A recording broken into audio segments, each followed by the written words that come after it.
एक गांव में सचेत अपनी बीवी, बच्चे और अपने बूढ़े पिताजी के साथ रहता था। उसके पिताजी बहुत बूढ़े हो चुके थे, जिससे उनके सोचने समझने की क्षमता बहुत कम हो गई थी। पिताजी, मैं आपके लिए खाना लेकर आ जाऊं? नहीं बेटा, आज मुझे बहुत ठंड लग रही है, तो आज मैं नहीं नहाऊंगा। पिताजी, खाना ले आऊं मैं आपके लिए? बेटा, अब तुम खाना भी चिल्ला कर पूछोगी। हाँ, सही बात है। अब मैं बूढ़ा हो गया हूँ ना, तो सबको खटकूंगा ही। नहीं पिताजी, आप गलत सुन रहे थे, इसीलिए मैंने आपको चिल्लाकर बोला ताकि आप सही सुन सको कि मैं कहना क्या चाहती हूँ। हाँ हाँ बेटा, अब तो सारी गलती मेरी ही है। तुम क्यों बहस कर रही हो? जब तुम्हें पता है कि पिताजी को सुनाई नहीं देता है, तो शांत हो जाओ। संजना चुपचाप वहां से चली जाती है और खाना पिताजी को दे देती है। सचिन के पिताजी की दिन पर दिन सोचने समझने की क्षमता कम होती जा रही थी। एक दिन सुबह वो अपना डंडा लेकर जंगल की तरफ चल देते हैं। संजना, तुमने पिताजी को देखा है क्या? नहीं, मैंने तो नहीं देखा। वो अपने रूम में होंगे ना? नहीं, वो रूम में नहीं है। बच्चों, तुमने दादाजी को देखा है क्या? नहीं डैडी, हमने नहीं देखा। सचेत के पिताजी कहाँ गए ये किसी को नहीं पता।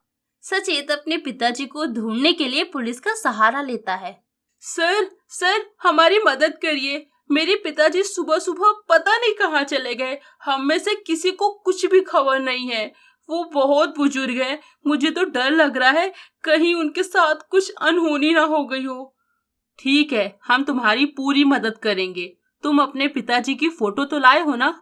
जी सर, लाया हूँ, ये लीजिए। ठीक है, हम तुम्हारे पिताजी को ढूंढते हैं। अब तुम घर जाओ। सचेत अपने घर चले जाता है। पुलिस पिताजी को ढूंढ तो लेगी ना? उन्होंने कहा तो है कि वो पिताजी को ढूंढ लेंगे, लेकिन मैं ऐसे हाथ में हाथ रखकर नहीं बैठ सकता। सचेत पूरे गांव में अपने पिताजी की मिसिंग पोस्टर लगवाता है और साथ ही उन्हें ढूंढने वाले व्यक्ति को 10,000 की राशि दी जाएगी, ऐसा भी लिखा था। सचेत अपने पिताजी को बहुत ढूंढता है। ऐसे ही एक महीना बीत गया।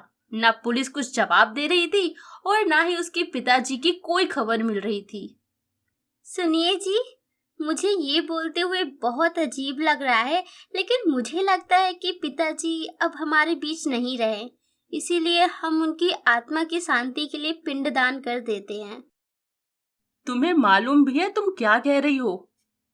मैं सब सोच समझ कर ही बोल रही हूँ। पिताजी के सोचने समझने की क्षमता बहुत कम हो गई थी।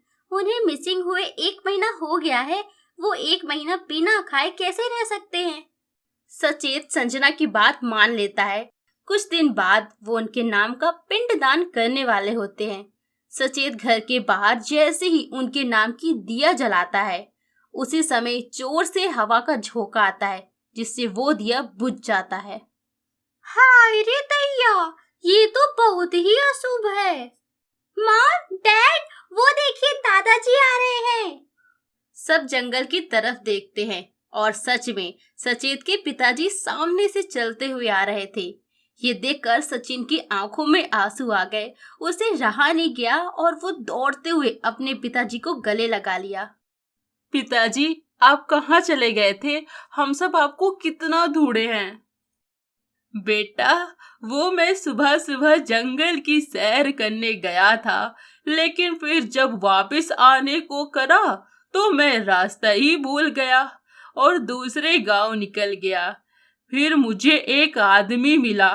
उसने मुझसे बोला कि तुम यहाँ क्या कर रहे हो? तुम्हारे बहू बेटे बहुत परेशान हैं और तुम्हें ढूंढ रहे हैं। फिर मैंने उससे बताया कि मैं रास्ता भूल गया हूँ। फिर वो मेरा हाथ पकड़कर मुझे यहाँ छोड़ा और फिर पता नहीं अचानक कहाँ गायब हो गया और मैं यहाँ आ गया। लेकिन पिताजी, आप 1 महीने तक खाए क्या थे? एक मंदिर में सुबह शाम भक्तों के लिए भोजन बनता था, वहीं खाता था और वहीं रहता था। लेकिन आज मैं अपनी बहू के हाथ का गरम गरम खाना खाऊंगा। ये तो कुदरत का करिश्मा हो गया। हाँ भाभी, ये कुदरत का करिश्मा ही है। हमने तो उम्मीद खो ही दी थी, लेकिन भगवान ने हमारे पिताजी को वापस कर दिया। सारी बातें यही करनी है क्या? आइए पिताजी, घर चलिए। सचेत के पिताजी के वापस घर आ जाने से उनके घर की खुशियां लौट आई थी और ऐसे ही सारा परिवार हंसी खुशी रहने लगता है। उम्मीद करते हैं दोस्तों आपको ये स्टोरी बहुत ज्यादा पसंद आई होगी। ऐसी और मजेदार स्टोरी देखने के लिए do not forget for like share and subscribe. मिलते अगली स्टोरी के साथ। Thanks for watching.